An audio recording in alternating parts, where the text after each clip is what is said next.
How you doing, everyone? I want to apologize. First of all, I've been slacking with the videos for a little bit, so I've done some things that I didn't record. One of the things is I started the whole intercooler system here. So I got the heat exchanger mounted already. It's a FabTech heat exchanger. Pretty nice. A couple things I'm not crazy about, but I'll go over it in a second. Got my pump mounted, made some brackets for that.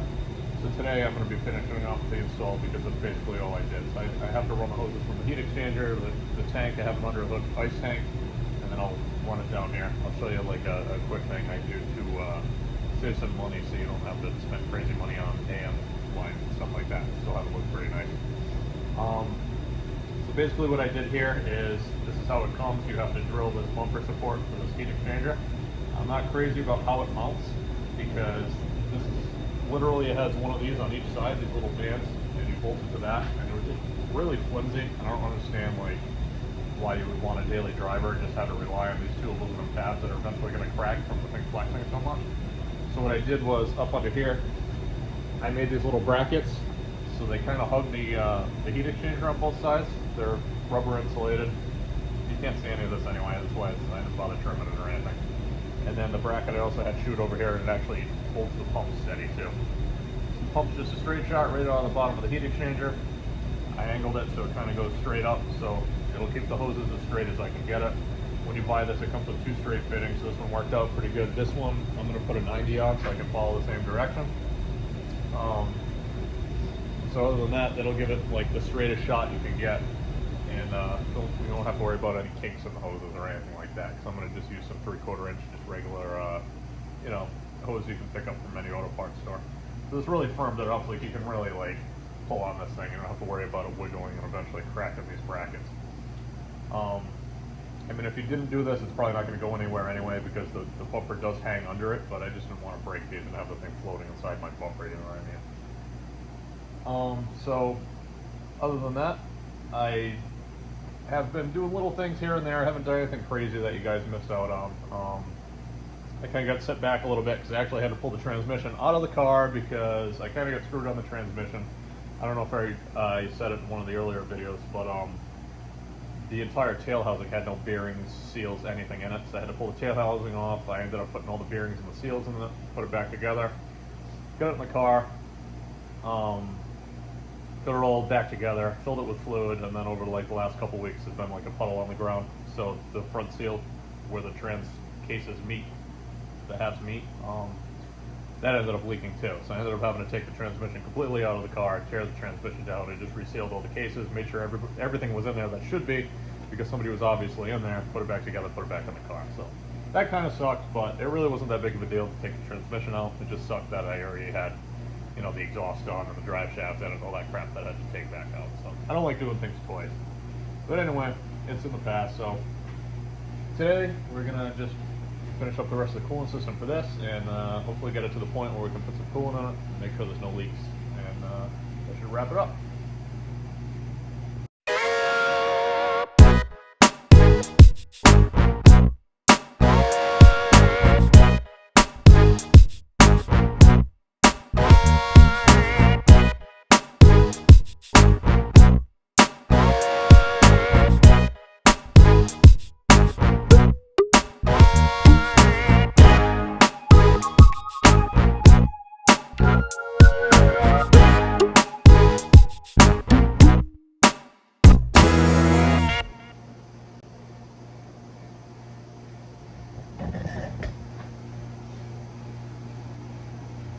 Alright guys, I guess my phone didn't record, but so this is the ice tank I'm using. Typically there's a tab, once you get the color apart, there's a tab that sticks out here. So I trace it across, I cut it off. I rounded the corner off here. You also have to trim the PCM bracket here, just a little bit on the corner. Once you do that, you should physically be able to get this in because it uses these two holes in the fender to mount. It also has these little angled standoffs here. I just trimmed the angle down enough because I kind of just wanted to keep kicking this thing out. So I just trimmed it down enough where it should hold the tank above these little bolt heads here. I might throw a piece of rubber over these just to protect the tank so it doesn't chafe and eventually run through the tank. And once you do that, you get it in there, the bolt holes line up, you clear up the PCM bracket, It's not bad if it touches the bracket just a little bit, because that'll kind of support it, because it literally only mounts on this tab. So it has this shelf along the whole back that holds that side up, and then I just have it resting a little bit on the PCM bracket here. Not the PCM itself, just the bracket, just to stop it from, it's going to be full of water, it's going to be kind of heavy, so I didn't want it to eventually break this tab off or anything. That's pretty much it. So I got that lined up. It has a port here. This is a BMR tank, by the way. I just thought it looked the cleanest. So it has a straight port that's going to come around to the intercooler.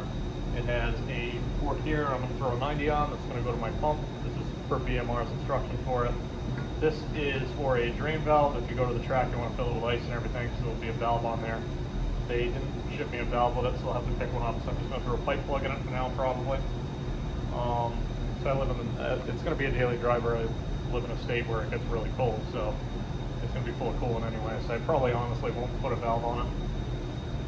So that'll just do that. So I'm going to get this tank mounted, and then I'll start making the lines for it. I want to show you guys something cool that I learned. So on my day job, I install Whipple superchargers occasionally. So what they do to save money is this is just typically typical, you go to the parts store and grab the 3/4 hose. So it's just the cheap stuff. I just got some cheap vibrant fittings here, and they're just push lock fittings. So basically what you would do is take this hose, you can take one of these little crimp clamps, push the thing on here,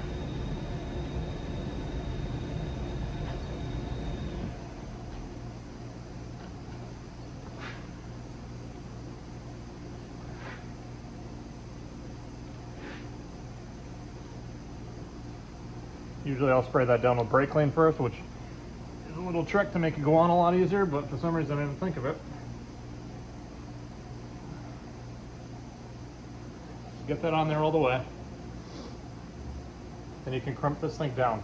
And when you crimp it down, make sure it's in a position that you're not going to see the bulge this thing is going to create from the clamp. So I like to do it down, just so it's out of your view. Get my damn pliers to open up. Crimp that down nice on the finish. It's nice and secure. Okay.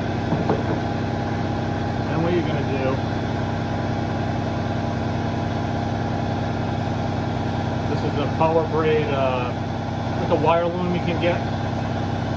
They call it power braid. Painless Performance makes it. Slip this all the way over the hose.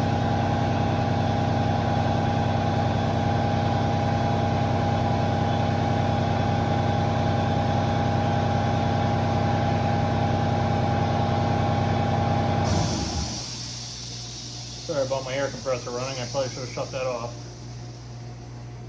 But if you couldn't hear what I said, this is Painless Performance Power Braid. It's just a braided wire loom.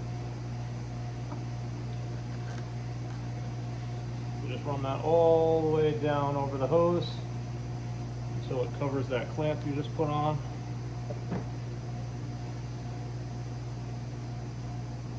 Back. Actually, should have cut it a little bit short, so let me just do that real quick.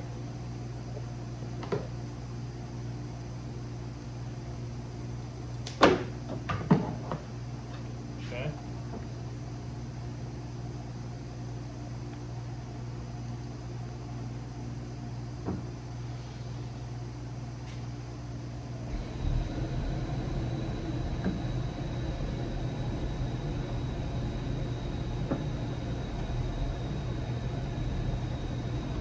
Covers that. This is 1.5 inch diameter shrink tube. I just cut it down to like a 2-inch section. Run that all the way over here.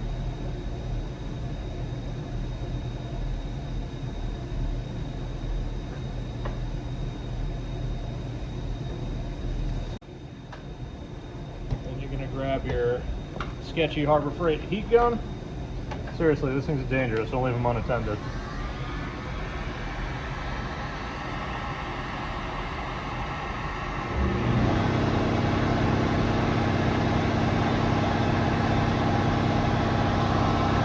heat it up, try and guide it too, because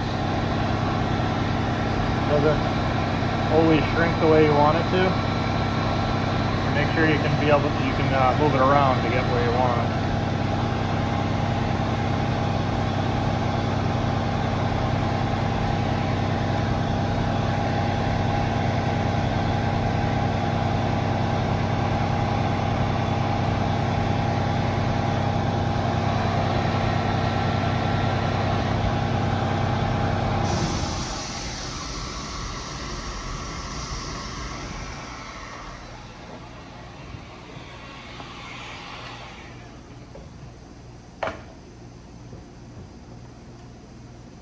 Run this where it needs to go. Center out this way.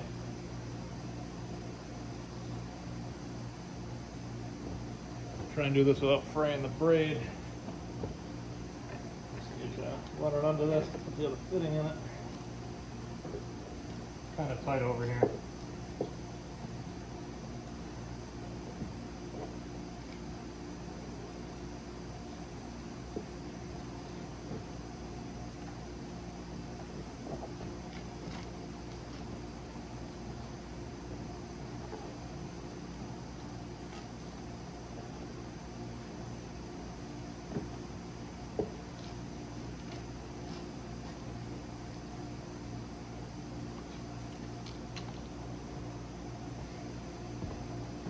That's basically it. So they look good. You know, it's not as awesome as having an AN line with a pretty fitting over here that finishes it off, but it doesn't look bad. So that's a way you can make a ton of these any length real cheap with just regular hose. And honestly, it's easier to work with, it's more flexible, it's cheaper, and in my opinion it looks fine. You know, it's real clean, it's protected, you can route it anywhere because it has this braid over it. That's basically it. So that way you don't have to deal with a thick AN hose that's not going to fit in the tightest places. Or that's basically it. So now I'm going to make another hose that kind of follows this. And that's about it. I'm going to show you how much easier they go on when you don't try and rush it, and you just spray a little brake clean in here. So put your little crimp clamp on. Put a little bit of brake clean in there. And you just push the fitting on. It's literally that simple. And the brake clean is going to evaporate. And so that way they're like, you don't have to use like an oil or anything, because now that thing is not going to come out of there whether I crimp it or not, to be honest with you.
Just to give you kind of an idea and to wrap this video up, I know everything's dirty as hell right now, but I kind of just I just threw all the plastic panels on so you can kind of see. So this is how the hoses route. I still have to clean it up a little bit with some nicely placed zip ties and everything to make it hug the engine tight and route it a little bit better so it looks a little bit cleaner. But these little cheap brackets worked out pretty good, the separators. Honestly, like if I were to leave that gauge on the fuel pressure regulator, it does kind of peek through. That was a complete accident, but it looks like that's probably not in a bad spot if you wanted to keep a manual gauge on it. But I think I'm still going to put it in the car. And you can see how they route here.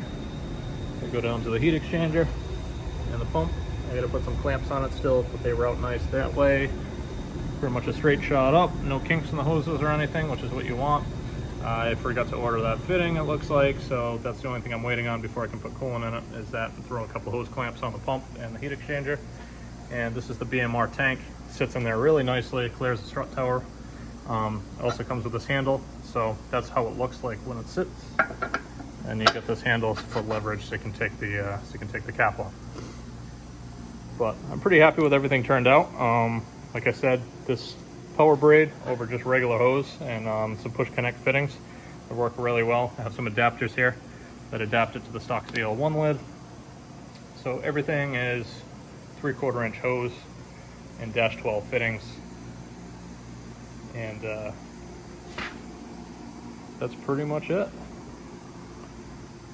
So I'm gonna get this thing all torn down again, get everything cleaned up and routed. Basically nice, and move on with the next step on this project.